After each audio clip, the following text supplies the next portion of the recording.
Good morning students. YouTube channel India old age में आपका स्वागत है। आज हम इस वीडियो में पढ़ेंगे कलिंग कहाँ स्थित है तथा कलिंग युद्ध का वर्णन। ठीक है, तो ये वीडियो देखने से पहले आप लोगों से हमारी रिक्वेस्ट है कि आप हमारे YouTube channel India old age को सब्सक्राइब करें, लाइक करें, शेयर करें, बेल आइकन दबाएं ताकि आपको परीक्षा से संबंधित महत्वपूर्ण जानकारी इस चैनल पे मिल सके। और कलिंग के बारे में पढ़ने से पहले बता देना चाहती हूँ कि अशोक मौर्य के बारे में हमने पहले काफ़ी कुछ पढ़ लिया है, तो प्लेलिस्ट में जाके आप अशोक के बारे में हमारे वीडियोस देखिएगा, आपको महत्वपूर्ण सूचनाएं वहाँ से मिल जाएंगी। ठीक है, तो देखिएगा, पढ़ते हैं कलिंग कहाँ स्थित है।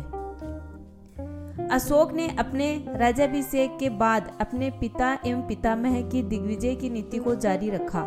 इस समय कलिंग का राज्य मगध साम्राज्य की प्रभु सत्ता को चुनौती दे रहा था। ठीक है, कलिंग को महापद्म नंद ने जीतकर मगध साम्राज्य में मिला लिया था। तो मगध साम्राज्य के बारे में भी हम काफी कुछ पढ़ चुके हैं। चंद्रगुप्त मौर्य के समय में यह अवश्य ही मगध के अधिकार में रहा होगा, क्योंकि हम यह स्वीकार नहीं कर सकते कि चंद्रगुप्त मौर्य जैसा वीर तथा महत्वाकांक्षी शासक जिसने यूनानियों को पराजित किया एवं नंदों की शक्ति का उन्मूलन किया, कलिंग की स्वाधीनता को सहन कर सकता। ठीक है, ऐसी स्थिति में यही मानना तर्कसंगत लगता है कि बिंदुसार के शासनकाल में किसी समय कलिंग ने अपनी स्वतंत्रता घोषित कर दी थी। अशोक जैसे महत्वाकांक्षी शासक के लिए यह असहनीय था। रोमिला थापर का विचार है कि कलिंग उस समय व्यापारिक दृष्टि से अत्यंत महत्वपूर्ण राज्य था तथा अशोक की दृष्टि उसके समृद्ध व्यापार पर थी। अतः अपने अभिषेक के 8वें वर्ष अर्थात 261 ईसा पूर्व में उसने कलिंग के विरुद्ध युद्ध छेड़ दिया था। कलिंग का प्राचीन राज्य वर्तमान दक्षिणी उड़ीसा में स्थित था। ठीक है, तो कलिंग का प्राचीन जो राज्य था वह कहाँ पर था?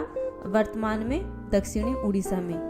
कलिंग युद्ध तथा उसके परिणामों के विषय में अशोक के 13वें अभिलेख से सूचना प्राप्त होती है। क्वेश्चन कई बार आता है कि कलिंग युद्ध तथा उसके परिणाम के विषय में अशोक के कौन से अभिलेख से सूचना प्राप्त होती है? वो उसका 13वां अभिलेख। इससे स्पष्ट होता है कि यह युद्ध बड़ा भयंकर था, जिसमें भीषण रक्तपात तथा नरसंहार की घटनाएं हुई।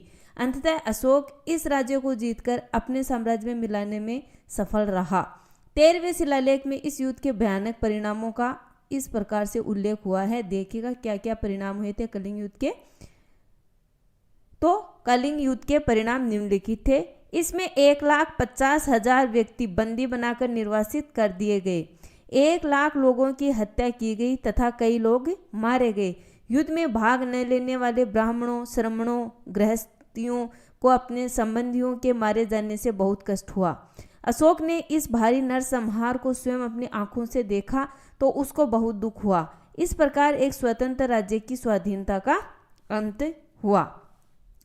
कलिंग मगध साम्राज्य का एक प्रांत बना लिया गया तथा राजकुल का कोई राजकुमार वहां का उपराजा अर्थात वायसराय नियुक्त कर दिया गया, किसी को कर दिया गया वहां का उपराजा नियुक्त। कलिंग में 2 अधीनस्थ प्रशासनिक केंद्र स्थापित किए गए। उत्तरी केंद्र राजधानी थी इसकी तोसली तथा दक्षिणी केंद्र इसकी राजधानी थी जोगढ़। ठीक है, तो कलिंग में 2 अधीनस्थ प्रशासनिक केंद्र कौन कौन से स्थापित किए गए? उत्तरी केंद्र और दक्षिणी केंद्र, जिसमें उत्तरी केंद्र की राजधानी थी तोसली और दक्षिणी केंद्र की राजधानी थी जोगढ़।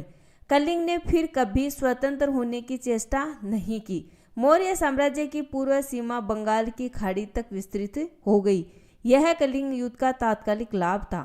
ठीक है, तो कलिंग युद्ध का तात्कालिक लाभ क्या हुआ कि जो मौर्य साम्राज्य उसकी पूर्वी सीमा बंगाल की खाड़ी तक विस्तृत हो गई थी। ठीक है, परंतु कलिंग युद्ध की हृदय विदारक हिंसा एवं नरसंहार की घटनाओं ने अशोक के हृदय स्थल को स्पर्श किया और उसके दूरगामी परिणाम हुए। कलिंग युद्ध पर टिप्पणी करते हुए हेमचंद्र राय चौधरी ने लिखा है कि मगध तथा समस्त भारत के इतिहास में कलिंग की विजय एक महत्वपूर्ण घटना थी।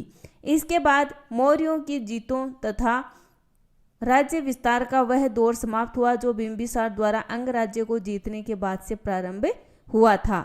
इसके बाद एक नए युग का सूत्रपात हुआ और यह युग था शांति, सामाजिक प्रगति तथा धार्मिक प्रचार का। ठीक है, यहीं से सैन्य विजय तथा दिग्विजय का युग समाप्त हुआ तथा आध्यात्मिक और धर्म विजय का युग प्रारंभ हुआ।